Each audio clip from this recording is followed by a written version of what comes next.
الحمد لله رب العالمين، والعاقبة للمتقين، ولا عدوان إلا على الظالمين.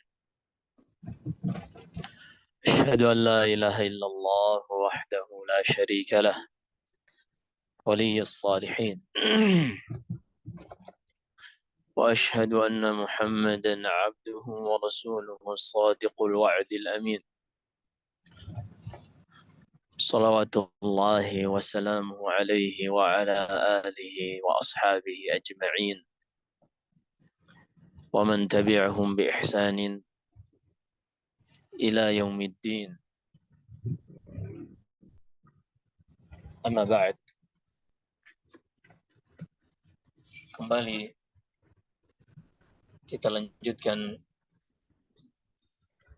pembahasan tentang hadis-hadis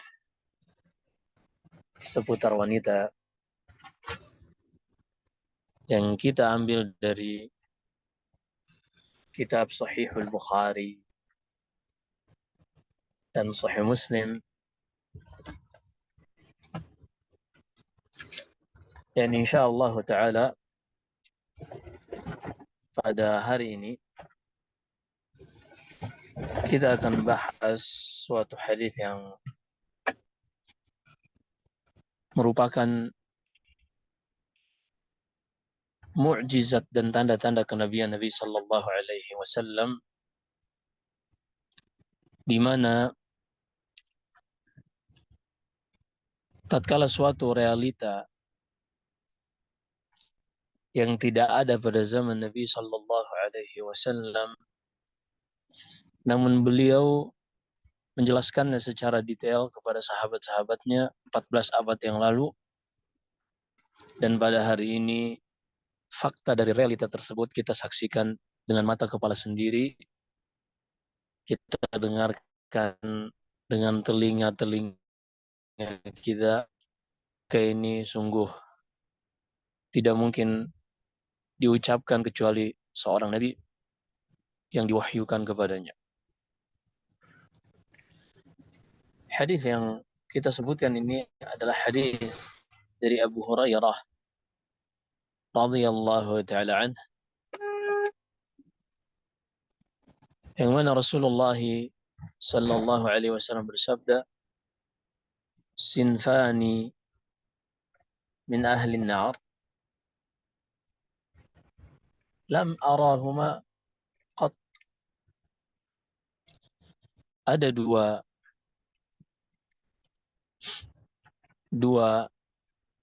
jenis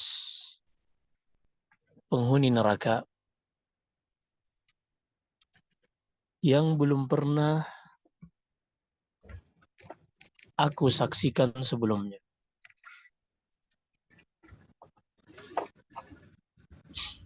Dua jenis atau dua tipe dari penghuni neraka yang belum pernah aku saksikan sebelumnya. Yang pertama, qaumun ma'ahum siyatun yadribuna biha ka'adnabil baqari yadribuna biha nas. Yang pertama, mereka ini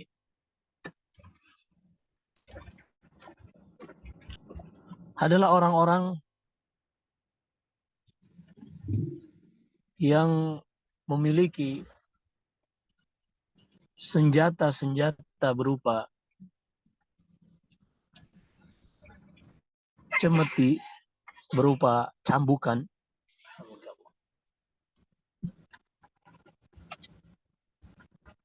mereka menggunakannya untuk memukuli orang-orang atau menzalimi orang lain. Kaum yang memiliki cambuk, dengannya mereka menzalimi dan mencambuk orang lain. Dan ini tentu tidak diragukan karena nanti kita akan jelaskan pada syarahnya insyaallah, karena mereka menzalimi manusia. Dan kezaliman tempatnya di neraka waliyadzubillah. Yang kedua, Nisaun kasiyatun ariyatun mumillat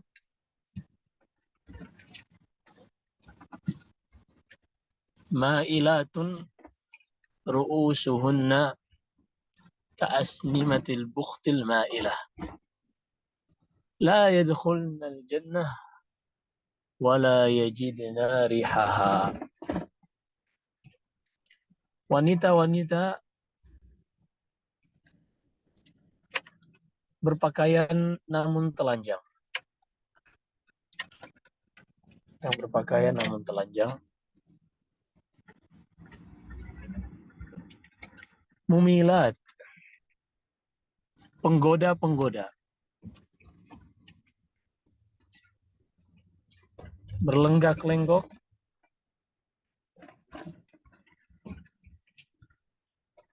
Kepala-kepala mereka bagaikan punuk onta. Kepala-kepala mereka bagaikan punuk onta.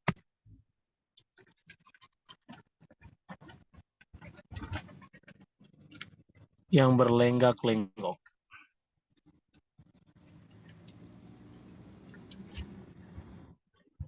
Wanita-wanita ini mereka tidak akan masuk surga.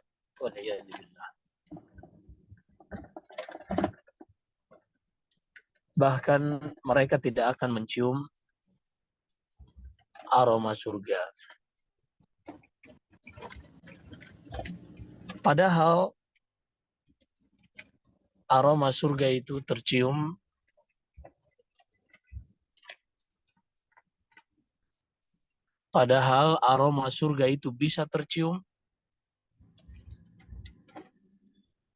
bisa tercium dari jarak yang sangat jauh.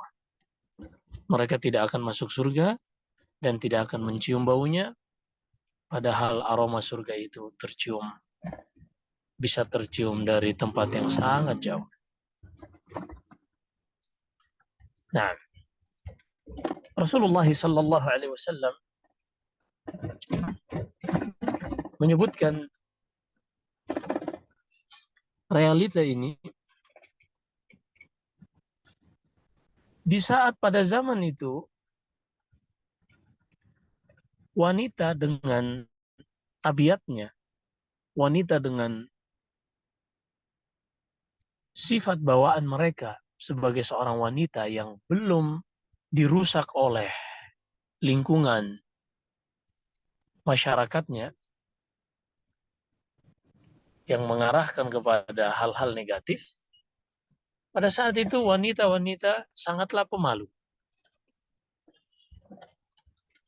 Hampir mustahil mereka untuk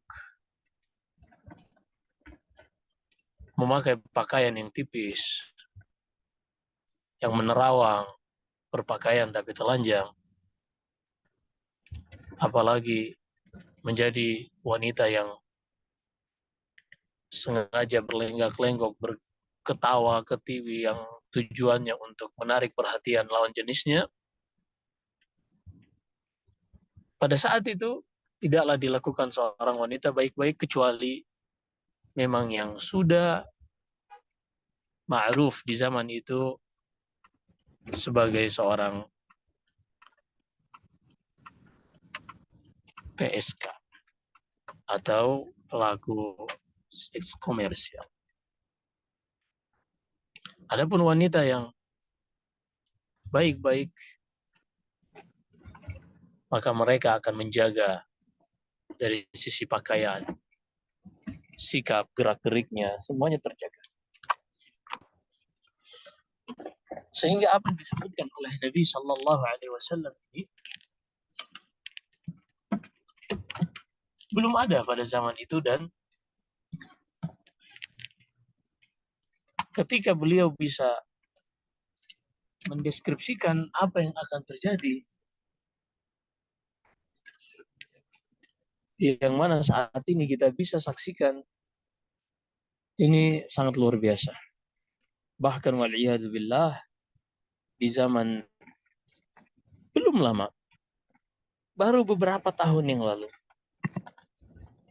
Ketika dahulu para wanita mungkin ada yang berpakaian, tidak memakai hijab, rambutnya tersingkap, yang auratnya mungkin tidak tertutup seluruhnya, hanya aurat-aurat tertentu saja yang mughallawah. Tapi di zaman yang baru beberapa tahun ini terjadi fenomena yang jauh lebih parah, yaitu tatkala wanita-wanita ini mengekspos dirinya, menampakkan dirinya di dalam video, berlenggak-lenggok, berjoget wal'iyadzubillah, hanya untuk memuaskan rasa takut dari ketinggalan zaman. FOMO, fear of missing out. Hanya karena khawatir untuk tidak dianggap up to date. Atau sebagian lagi lebih parah dari itu, menjadikan tubuhnya, joget-jogetnya dan seterusnya sebagai komoditas. Dengannya dia entah itu tujuannya untuk mencari followers atau untuk sekedar diakui oleh orang lain tentang keindahannya dan seterusnya. Dan ini hukumnya haram dan segala penghasilan dari itu semua juga haram. Semua penghasilan yang didapatkan dari hal yang haram adalah haram. Wal'iyazubillah. Dua,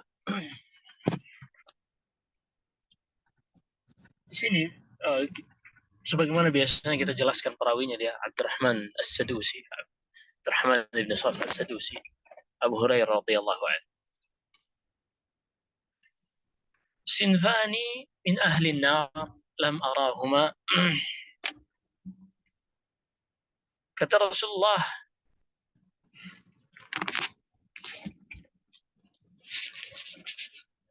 sallallahu alaihi wasallam,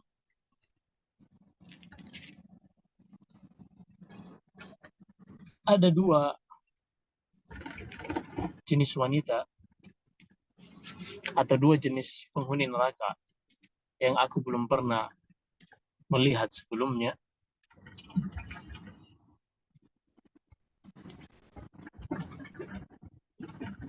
Yang pertama adalah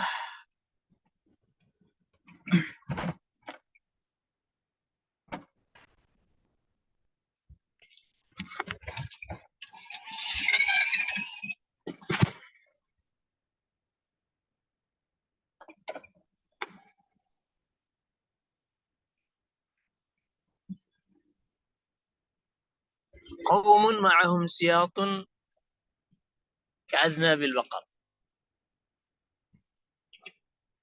Ada orang-orang yang mereka ini orang-orang yang diktator, para penguasa-penguasa yang memiliki algojo-algojo. Di tangan-tangan mereka memegang siap.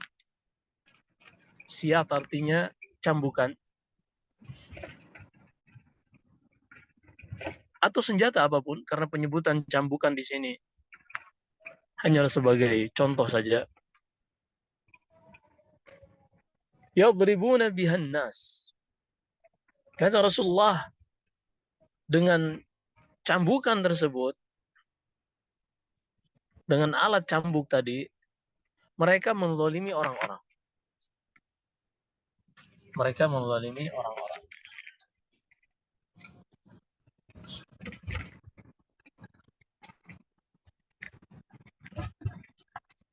Kemudian kata Rasulullah,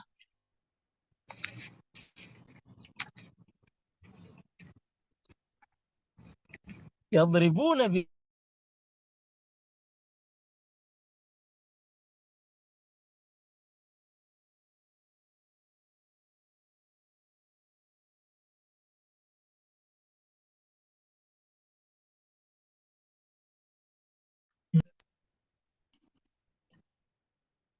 mereka ini adalah manusia-manusia yang memiliki kedudukan yang ditakuti oleh orang-orang lain, baik dia sebagai pemimpin, atau sebagai bos mungkin, atau sebagai majikan, yang intinya dengan jabatan tersebut atau kedudukan yang dimiliki tersebut, mereka gunakan untuk menzalimi orang lain dengan senjata ataupun tanpa senjata. Maka kata Nabi Shallallahu Alaihi Wasallam, ini adalah tipe penghuni neraka yang pertama yang sebelumnya belum pernah aku saksikan. Kemudian yang kedua, kata Rasulullah, wa nisaun kasiyatun ariyatun mumilatun mailat. Kita bahas satu-satu dari sifat-sifat wanita yang kata Rasulullah ini adalah penghuni neraka yang belum pernah ada pada saat itu, yang belum pernah disaksikan oleh Rasulullah. Kita lihat apakah ini ada pada zaman kita.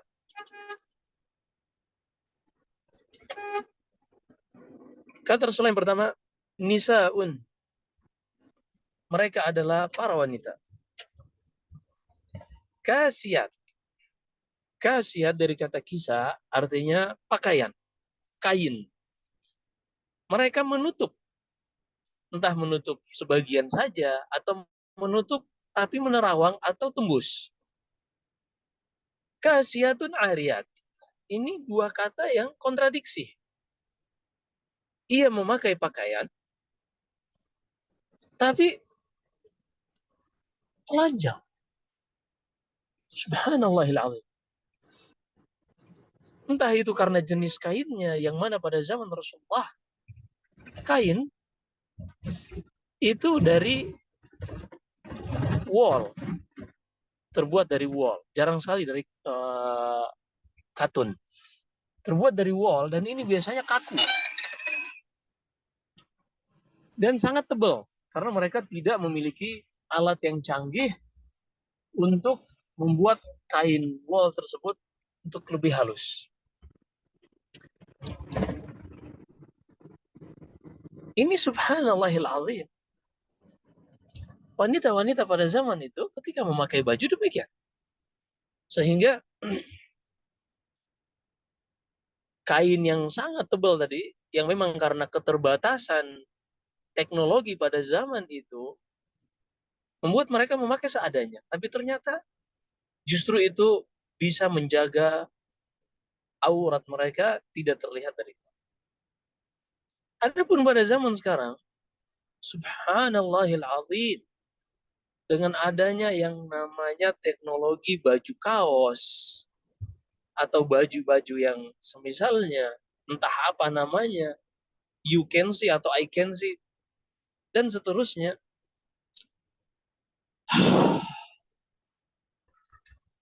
Ini subhanallah.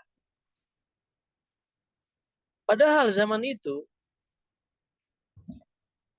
Persia dan Romawi merupakan mitra dagang para bangsa Arab, demikian pula Ethiopia, Habasya.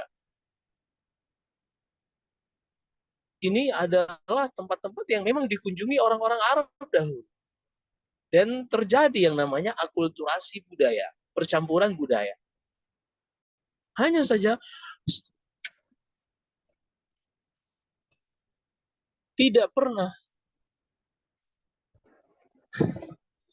Tidak pernah diketahui pada zaman itu, baik wanita Romawi ataupun wanita Persia ataupun selainnya, yang mengenakan pakaian tapi tidak menutup auratnya. Waliyahzubillah. Tapi dengan zaman sekarang, dengan kecanggihan yang dimiliki oleh manusia, sehingga mereka memiliki teknologi yang sangat detail untuk membuat katun atau kapas ini menjadi bahan yang sangat halus,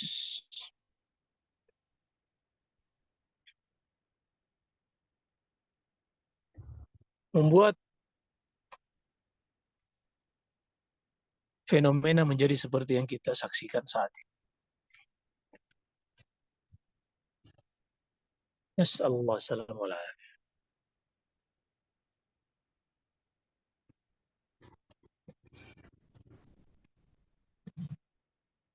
Nah, kemudian kata Rasulullah, kasiyatun ariyatun mumilat, dari amala yumilu.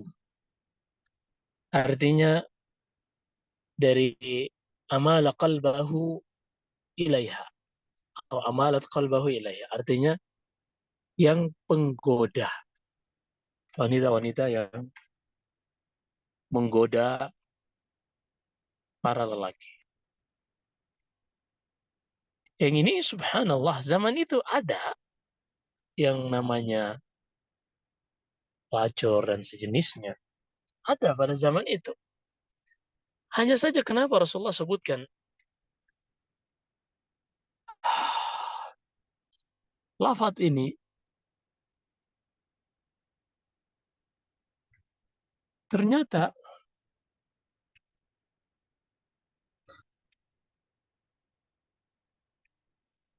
pada zaman itu wanita-wanita yang benar-benar menggoda ini adalah yang enggak benar. Yang memang profesi mereka seperti itu. Tapi kalau kita perhatikan dari siyaqul hadis, dari konteks hadis ini, menunjukkan meratanya hal tersebut, sehingga walaupun mereka mungkin bukan sebagai seorang yang pelacur, tapi ternyata itu menjadi hal yang lumrah. Subhanallah. Menjadi hal yang lumrah. Kita saksikan fenomena yang tidak ada seorang pun yang bisa menghindar. Terkadang di zaman sekarang ketika kita misalnya sedang menonton video kajian bahkan, atau video tentang ilmu pengetahuan, tiba-tiba pihak YouTube ini memunculkan AdSense, iklan, yang muncul seperti itu. Ini subhanallahil azim, sehingga fenomena yang kita mau nggak mau menyaksikan hal seperti itu. Perempuan-perempuan yang menggoda, yang hingga akhirnya diikuti oleh wanita-wanita yang lainnya dengan polosnya.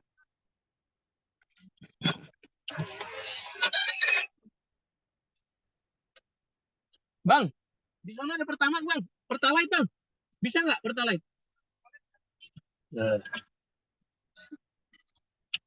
Baik. Fa'ala kulli hal, sifat yang berikutnya kata Rasulullah ma'ilat. Kalau yang tadi dia menggoda, kalau yang sekarang berlenggak-lenggok, yang tujuannya juga untuk menggoda. Ini bisa menjadi sifat kasyifah atau memang sifat haqiqiyah. Fasyahid, inilah yang disebutkan oleh Nabi Sallallahu Alaihi Wasallam tentang fenomena wanita yang belum ada pada zaman beliau dan baru akan ada nanti, namun sangat memprihatinkan wanita-wanita tersebut adalah sebagai penghuni neraka, waliyadzubillah. Di antara tujuan kita mempelajari hadis yang seperti ini, sebagaimana ucapan seorang penyair, "Araftu syarra la lisyarri walakin tawaqih." Aku mempelajari tentang keburukan, kejelekan, bukan untuk melakukan dan terjatuh ke dalam kejelekan dan keburukan tersebut. Akan tetapi tujuanku adalah agar aku tahu mana yang buruk sehingga aku menghindarinya, dan aku mencari mengetahui mana yang benar sehingga aku melakukannya. Wa man lam ya'rif syarra minal khairi yaqa' fi. Karena seorang yang dia tidak bisa membedakan antara kebaikan dan keburukan, dikhawatirkan ia akan terjatuh ke dalam keburukan tersebut. Maka ketika kita membaca hadis-hadis seperti ini,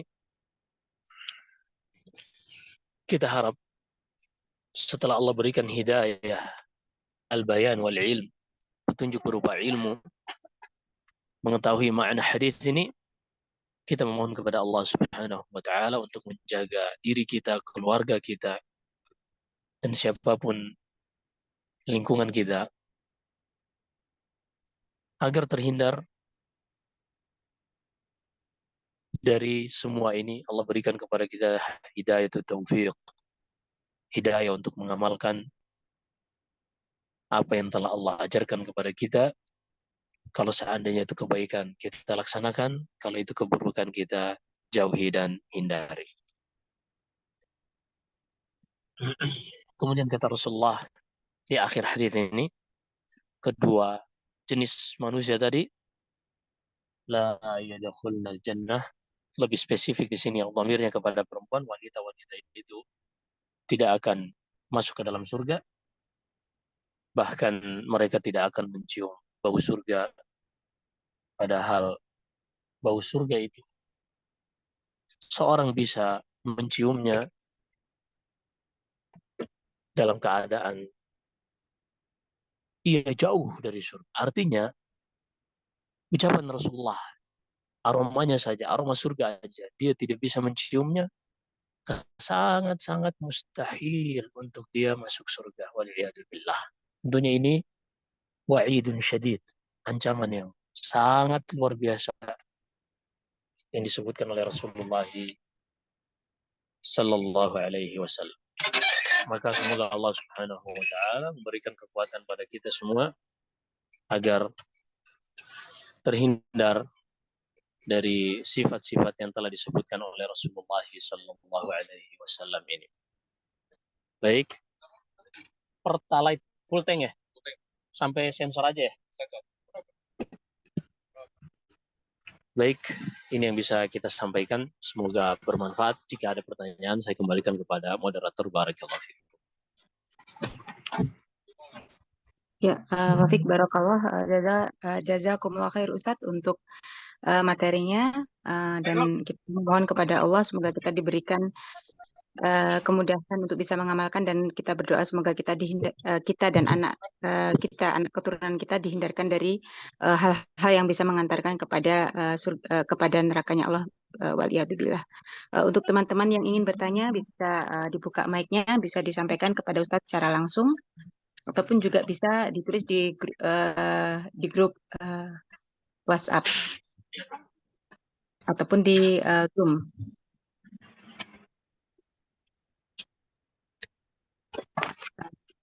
Ya, Ustadz, untuk mengawali pertanyaan, saya ingin bertanya Ustadz, masih berkenaan dengan materi pada pagi hari ini Ustadz. Baik. Nah, fadhali. Ya. Tadi dikatakan bahwa Rasulullah tentunya ketika menyampaikan hadis ini itu disampaikan sudah beberapa abad yang lalu, dan salah satu penggalan dalam hadis tersebut dikatakan bahwa salah satu penghuni neraka yang nantinya akan muncul yaitu seorang penguasa yang di situ dikatakan dia memegang cemeti, yang artinya penguasa itu tersebut zolim.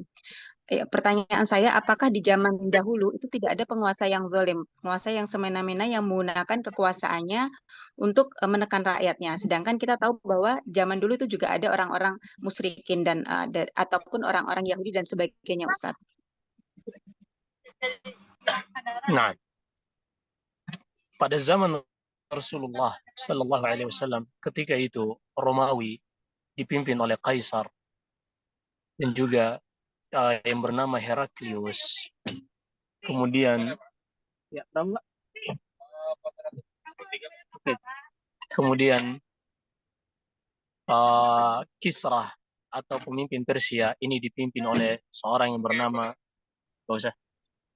Syahansyah, dan juga ketika itu ada Habasyah, Raja Ethiopia yang dipimpin oleh Najasyi Ashama. Kasih Mas. Semua pemimpin-pemimpin ini, walaupun mereka adalah orang musyrik, tapi terhadap rakyatnya, mereka sebagaimana Heraklius, seorang yang adil terhadap rakyatnya. Demikian pula Ashama, Najasyi tidak dizalimi siapapun yang tinggal di negaranya. Demikian pula Syahinsyah terhadap rakyatnya. Ia pun terlepas dari sikap kesombongan, menolak hak, menolak kebenaran, dan seterusnya. Ini lain cerita. Syahid yang disebutkan oleh Rasulullah yang belum beliau lihat. Adapun yang zalim terhadap rakyatnya ada zaman sebelumnya, seperti misalnya seorang yang bernama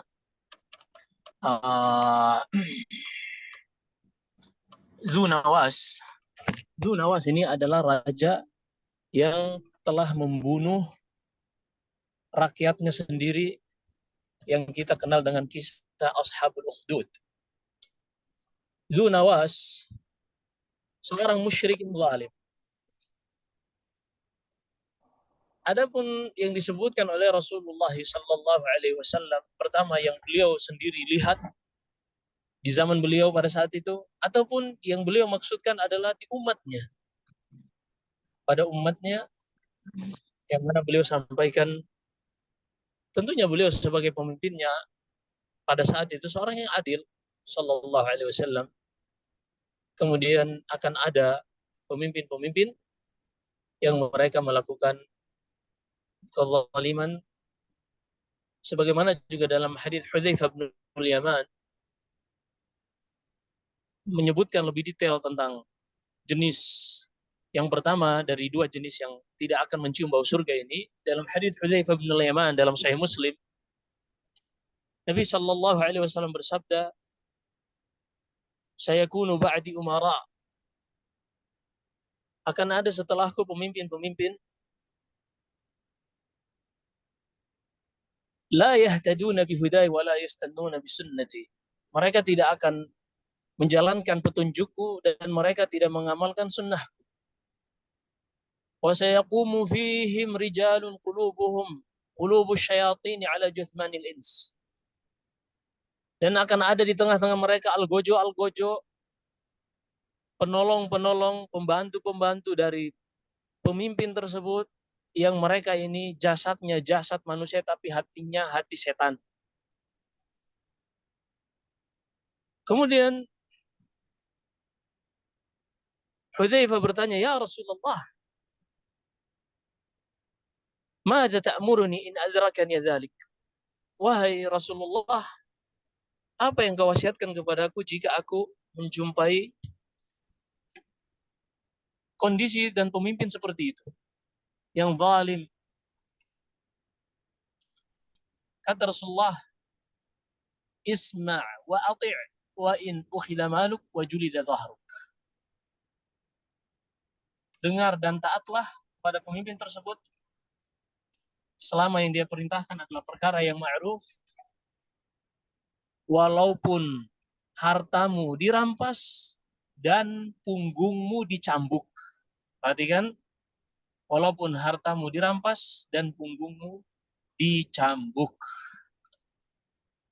Nah, ini spesifik pada umat beliau sallallahu alaihi wasallam yang kata beliau, sayakunu ba'di umara, akan ada setelahku pemimpin-pemimpin. Maka dua hal ini yahtamil. Yang pertama adalah pada zaman Rasulullah ada raja-raja pada saat itu yang walaupun mereka zalim dalam hak-hak Allah Subhanahu wa taala, mereka ini musyrik, kafir, tapi terhadap umat mereka, terhadap rakyat mereka tetap bersikap adil. Minimal tidak menzalim. Jadi ini pada makna lam arahuma, aku belum pernah melihat dua jenis ini. Dua hal ini, yang pertama tadi, karena memang zaman Rasulullah pada saat itu, di tengah-tengah bangsa Arab sendiri, mereka adalah qabail, tidak ada kerajaan di bangsa Arab, Hijaz khususnya, yang ada hanyalah kabilah. Kabilah yang dipimpin oleh senior-senior dari jalur nasab mereka. Dan tidak mungkin seorang senior dari nasabnya sendiri akan menzalimi yang ada di nasabnya. Kemudian yang kedua, kemungkinan demikian pula raja-raja yang lain, Romawi, Persia, dan seterusnya, seperti yang kita sebutkan tadi. Yang kedua, bisa jadi yang dimaksudkan dari yang belum pernah dilihat oleh Rasulullah ini adalah dari umatnya. Sebagaimana hadis dalam Sahih Muslim dari Hudzaifah bin Yaman tadi, wallahu a'lam. Nah, Ya, baik. Jazakumullah khair Ustadz. Pertanyaan selanjutnya, Assalamualaikum Ustadz. Izin bertanya, saya pernah mendengar hadis fitnah pertama pada Bani Israel adalah wanita. Mohon penjelasannya tentang hadis ini Ustadz. Jazakumullah khair. gimana diulang lagi? Saya pernah mendengar bahwa fitnah pertama pada Bani Israel adalah wanita. Mohon penjelasannya tentang hadis ini Ustadz. Jazakumullah khair. Nah, di dalam Sahih Bukhari, Nabi Sallallahu Alaihi Wasallam bersabda, "Fattaqud dunya dalam Sahih Muslim juga, ad-dunya hulwatun khadiratun. Wa inna Allah yastakhlifukum fiha fayanzur kaifa ta'malun." Dunia itu hijau, terlihat hijau dan manis. Dan Allah Subhanahu wa taala telah menjadikan kalian sebagai penghuninya, yang memakmurkan bumi ini sebagai khalifah. Fayanzuru kaifa ta'malun. Kemudian Allah akan melihat dan menyaksikan apa yang kalian lakukan di atas muka bumi ini. Kemudian kata Rasulullah, fattaqud dunya wattaqun nisa. Maka berhati-hatilah dari fitnah dunia dan juga fitnah wanita. Fa inna awwala fitnati bani Israil kanat fin nisa. Karena tidaklah Bani Israel, Yahud dan Nasara, terjatuh, tenggelam di dalam fitnah, terjerumus ke dalam kemaksiatan, melainkan bermula dari wanita. Sejarah perjalanan manusia, berbagai macam pertikaian yang berujung dengan pertumpahan darah, ini terjadi karena wanita. Seperti misalnya kisah Qabil dan Habil. Tidaklah Qabil ini membunuh adiknya Habil, melainkan dikarenakan seorang wanita. Sebagaimana disebutkan Ibnu Katsir dalam tafsirnya dan juga dalam kitabnya Al-Bidayah wan Nihayah, bahwasanya manusia pada saat itu hanya ada Adam dan Hawa. Sementara manusia ini telah Allah tetapkan akan berkembang biak di atas muka bumi ini. Dan dengan hikmahnya Allah Subhanahu wa taala jadikan Hawa tidaklah ia hamil, melainkan melahirkan bayi yang kembar sepasang laki-laki dan perempuan. Dan Nabi Adam diperintahkan oleh Allah untuk menyilang di dalam menikahkan anak-anaknya ini. Sehingga misalnya yang lahir pada tahun pertama, laki-laki dan perempuan, ini harus disilangkan dengan yang lahir pada tahun kedua. Tidak boleh yang nikah pada rahim tahun pertama ini dinikahkan langsung adik kakak. Sehingga ketika lahir Qabil yang lebih dahulu dari Habil, adik satu rahim bersamanya pada saat itu, seorang wanita yang sangat cantik. Kemudian periode berikutnya lahirlah Habil bersama saudarinya yang tidak cantik. Berdasarkan perintah Allah tadi, Nabi Adam harus menyelangkan anaknya sehingga Qabil pun dinikahkan dengan adik Habil dan Habil dinikahkan dengan saudari Qabil. Karena melihat saudari dari Habil ini tidak cantik, maka Qabil pun komplain dan tidak menerima keputusan ayahnya, Adam alaihissalam. Akhirnya Allah memerintahkan kepada Nabi Adam, karena Qabil ini ingin mengubah apa yang telah menjadi ketetapan sebelumnya, maka perubahan tersebut harus dilalui dengan masing-masing mempersembahkan kurban, mempersembahkan sesuatu yang dengannya mereka jadikan kurban, persembahan. Akhirnya Qabil, karena dia pada saat itu adalah sahibuz zara', seorang petani, ia pun mempersembahkan dari hasil panennya. Adapun Habil, seorang peternak, maka ia pun mencari dari kambingnya yang terbaik. Fatuqabbala min ahadihima wa lam yutaqabbal min al-akhar qala la aqtulannak. Ternyata Allah menerima persembahan kurban dari Habil dan tidak menerima dari Qabil. Akhirnya Qabil pun bersumpah dengan mengatakan, demi Allah, aku akan membunuhmu, hingga terjadilah pembunuhan pertama dalam sejarah perjalanan manusia, yaitu Qabil yang membunuh adiknya Habil. Begitu seterusnya di kalangan Bani Israel, para pendeta-pendetanya ini menjadi rusak. Sebagaimana disebutkan Ibnu Jauzi dalam kitab Talbis Iblis, dikarenakan para pendeta-pendeta ini mereka terlalu open, terlalu terbuka dengan wanita-wanita pada saat itu yang meminta dinasehatilah, wanita-wanita yang ingin beriktiraf tentang dosanya lah, dan seterusnya. Yang mana pendeta ini adalah seorang laki-laki yang memiliki kecenderungan dan dorongan hormon-hormon yang mereka miliki yang tidak bisa dikuasai oleh laki-laki. Dan Allah mengetahui hal itu, sehingga Allah syariatkan ada yang namanya pernikahan. Bahkan untuk laki-laki bisa lebih dari satu. Karena memang Allah yang menciptakan manusia. Allah mengetahui dorongan-dorongan yang ada pada laki-laki ini khususnya. Sehingga pada saat itu ketika para pendeta-pendeta dari kalangan Yahud dan Nasara ini condong kepada wanita, mereka pun mulai menghalalkan yang haram, mengharamkan yang halal, hingga akhirnya mereka terfitnah, dan itulah yang menjadi sebab Rasulullah SAW memperingatkan umat ini untuk berhati-hati dari wanita. Wallahu a'lam. Ya, jazakumullah khair Ustaz. Pertanyaan selanjutnya, Bismillah. Assalamualaikum warahmatullahi wabarakatuh Ustaz. Boleh dijelaskan batasan aurat wanita jika di depan mahramnya atau keluarganya atau di depan teman-teman perempuannya? Barakallahu fiik. Nah, para ulama mazahib, ulama-ulama madhab membagi aurat wanita ini menjadi dua. Ini aurat ya. Aurat artinya di dalam rumahnya bersama mahramnya atau bersama teman-teman sesama wanita. Pertama ada yang namanya auratun mughalladhah.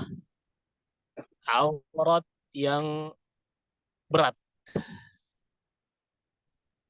Itu antara as-surrah war rukbah, antara pusar ke lutut. Dari pusar ke lutut sebagaimana disebutkan ulama mazhab Syafi'iyah. Kemudian ada yang auratun mukhaffafah. Nah, aurat mughalladhah tadi tidak boleh dilihat kecuali oleh suaminya. Tidak boleh dilihat kecuali oleh suami. Aurat yang kedua adalah mukhaffafah, yang lebih ringan, tapi hanya boleh dilihat oleh sesama wanita atau mahram-mahramnya. Dan itu selain dari rukbah, selain dari antara pusar dan lutut.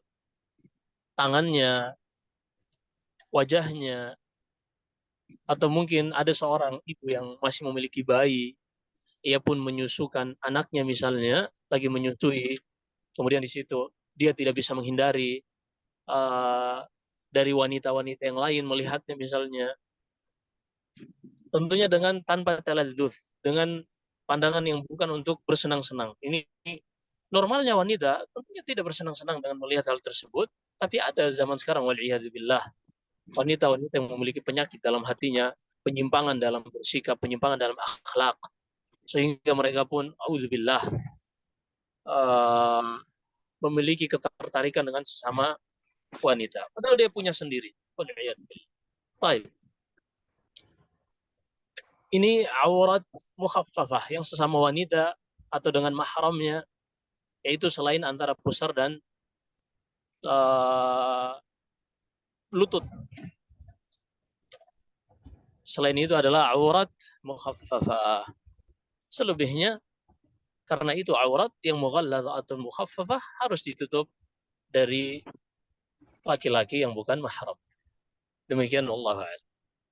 Baik, jazakumullah khair Ustaz. Pertanyaan selanjutnya, Bismillah. Assalamualaikum warahmatullahi wabarakatuh. Apakah seorang ibu tetap dicatat dosanya apabila melihat anaknya pergi tanpa mahramnya, meskipun itu misalkan ke sekolah ke sekolah-sekolah yang dia jauh dari rumahnya, yang memang safarnya itu dihitung safar, dan juga di situ terdapat musik, meskipun ibu tersebut, yaitu istrinya tersebut, sudah mengingatkan tersebut kepada suaminya. Apakah hal itu tetap akan dicatat sebagai dosa untuk ibu tersebut, Ustaz? Jazakumullah khair. Nah, hukum asalnya yang dituntut di dalam Islam, dalam dunia pendidikan adalah sang ayah. Allah berfirman dalam surat At-Tahrim, ya ayyuhalladzina amanu qu anfusakum wa ahlikum nara waquduha an-nas wal hijara. Wahai orang-orang beriman, hukum asalnya ketika ada seruan wahai orang-orang beriman, maka ini mencakup laki-laki dan perempuan. Tapi lafaz yang setelahnya menjadikan laki-laki secara spesifik, mereka lah yang ajak berbicara oleh Allah dalam ayat ini. Qu anfusakum wa ahlikum nara. Jagalah diri kalian dan juga keluarga-keluarga kalian. Tentunya yang menjadi mukhatab, yang menjadi lawan bicara di dalam ayat ini, yang diajak bicara adalah mereka yang pemimpin di dalam keluarga. Dan pemimpin dalam keluarga, ar-rijalu qawwamuna 'alan nisa. Allah sebutkan di dalam surat An-Nisa, laki-laki lah pemimpin dalam sebuah rumah tangga. Dan Nabi sallallahu alaihi wasallam menyebutkan salasatun la yukallimuhumullahu yaumal qiyamati wa la yanzuru ilaihim wa lahum 'adzabun alim. Ada 3 jenis manusia yang tidak akan diajak bicara oleh Allah, Allah tidak akan melihat kepada mereka dan tidak akan dirahmati oleh Allah Subhanahu wa taala. Salah satunya adalah dayyus. Salah satunya adalah laki-laki, seorang kepala keluarga yang mana mereka melihat keluarganya tapi tidak memiliki al-ghirah, sensitivitas di dalam melihat mereka bermaksiat kepada Allah Subhanahu wa taala.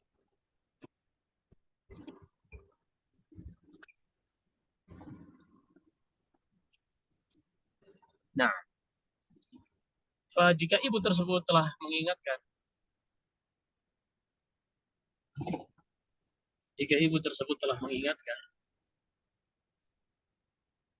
maka dia asalnya hanya mengingatkan saja karena memang tanggung jawabnya kepada sang ayah.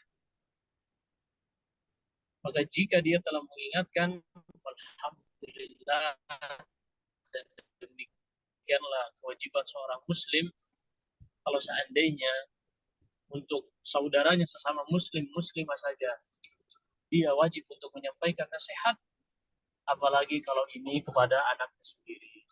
Dan jika dia telah sampaikan, maka insya Allah tidak ada dosa baginya jika sang anak tersebut tidak menuruti apa yang dinasihatkan. Demikian pula sang ayah, jika ayahnya sudah menasehati namun tidak dituruti, maka telah gugur juga tanggung jawab. Yang menjadi permasalahan adalah ketika belum dinasehati tapi sang ayah justru ridha, malah beliau biasa-biasa saja ketika melihat anaknya keluar tanpa mahram, apalagi kalau itu mencapai jarak safar. Wallahu a'lam. Baik, pertanyaan selanjutnya, Bismillah, Afwan Ustadz izin bertanya.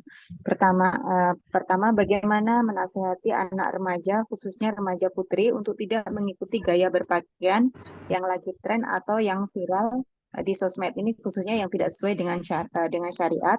Kemudian, lalu ini pertanyaan masih berkenaan dengan yang pertama. Bagaimana hukumnya tadi dikatakan kalau di dalam hadis tersebut tentang perempuan yang mengikuti seperti berdandan seperti pun unta, Ustadz. Pertanyaannya adalah bagaimana dengan wanita yang mengunci rambutnya? Apakah itu masuk dalam hadis tersebut? Dan ya, yang mungkin itu dulu, Ustadz. Ya, baik. Pertama berkaitan dengan pendidikan karakter anak-anak zaman sekarang. Ini memang tuntutannya lebih berat dibanding zaman-zaman sebelumnya. Karena informasi yang terus terbuka dan sangat mudah diakses menjadikan orang tua saat ini benar-benar harus memiliki kesiapan mental dan juga up to date untuk bisa mengimbangi pendidikan anak. Dan ini di beberapa pertemuan tentang pendidikan parenting ini perlu ada hal-hal yang kita sebagai orang tua pahami bahwasanya zaman sekarang adalah zaman yang sudah sangat berbeda dengan zaman-zaman sebelumnya. Ini yang pertama yang harus kita pahami. Karena zaman sebelumnya seorang anak dia diajarkan tentang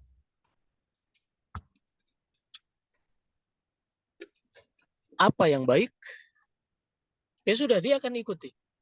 Dia hanya akan mengambil apa yang dilihat oleh mata atau yang didengar oleh telinga dari lingkungan yang terdekatnya saja.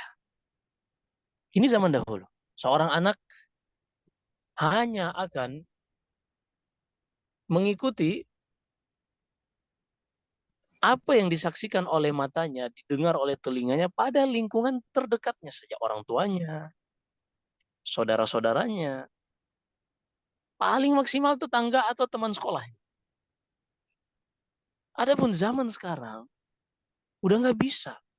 Seorang anak yang ada di rumahnya, tapi smartphone-nya aktif, apalagi memiliki kuota internet, dia bisa berselancar ke ujung dunia. Sehingga ketika orang tua tidak bisa mengimbangi hal ini, maka akan ketinggalan. Lalu bagaimana cara mengimbanginya? Apakah anak ini langsung kita larang? Begini dan begitu? Sepertinya untuk saat ini, melarang anak seperti ini dan seperti itu. Misalnya kita kasih contoh. Seorang anak yang berusia 14-15 tahun. Apalagi di bawah itu. Tentang naik motor misalnya. Naik motor.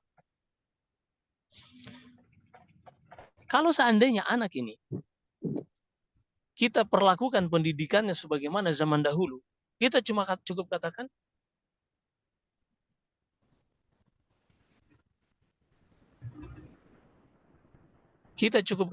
nah ini nggak boleh. Ya sudah. Atau kita tidak beliin motor, ya udah. Itu zaman dahulu. Adapun zaman sekarang, Ketika kita katakan, ini nggak boleh, ini tuh bahaya, kamu nanti seperti dan seperti itu. Naik motor tuh begini dan begitu. Ternyata dia bisa melihat di smartphone-nya, dia bisa lihat kok si itu bawa motor. Anak kecil itu bawa motor. Yang lain bawa motor. Yang seusia dia bolak-balik sekolah naik motor. Kok ternyata malah positif.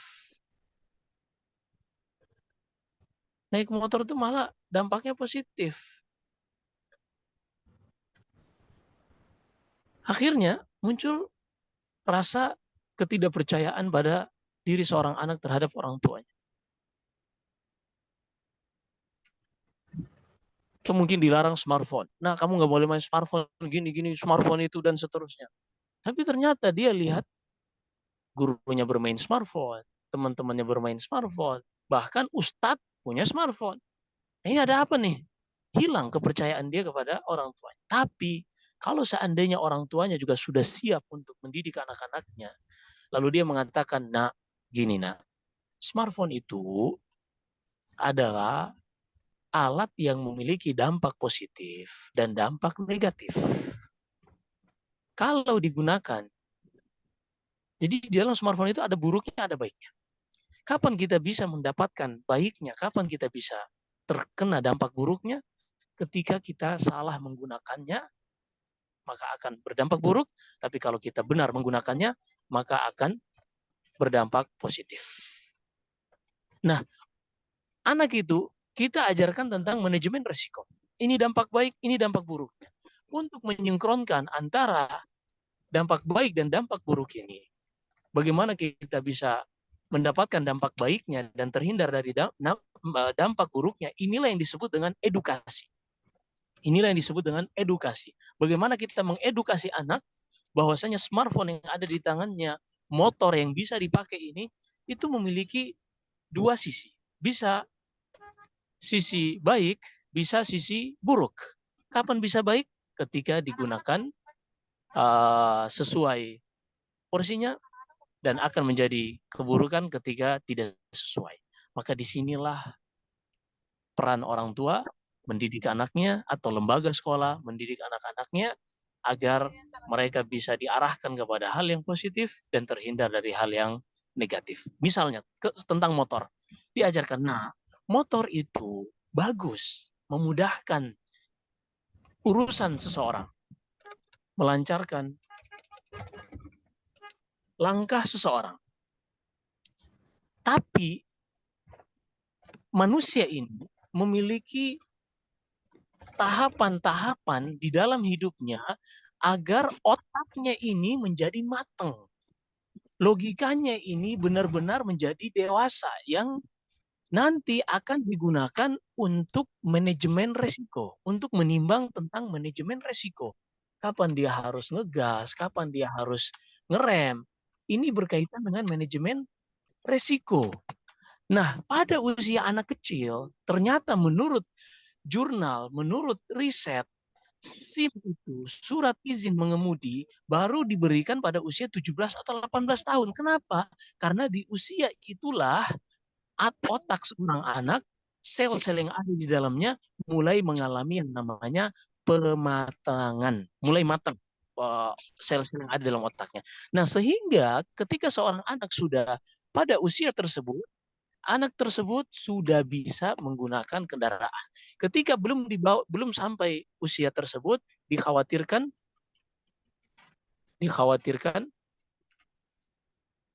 dia akan uh, terkena dampak negatif dari naik motor belum sampai usia. Baik, demikian pula smartphone. Smartphone ini ada konten-konten yang akan menjadi bermanfaat bagi seseorang, tapi kalau di luar ini akan merugikan. Kemudian diajarkan tentang manajemen risiko. Ini berkaitan tentang anak, pendidikan anak zaman sekarang. Memang orang tua juga harus up to date bagaimana cara mereka mendidik anak-anak mereka.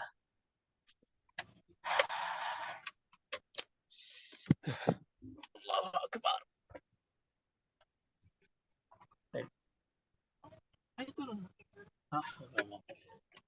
Baik. Adapun yang kedua berkaitan dengan seperti tadi juga misalnya tentang melihat, menonton artis Korea lah dan seterusnya, dijelaskan bahwasanya hal-hal seperti itu. Oke. Di dalam bersikap seperti itu, ya Allah, berkaitan dengan ini yang sangat banyak terjadi zaman sekarang tentang seorang anak yang mengakses sesuatu belum pada saatnya,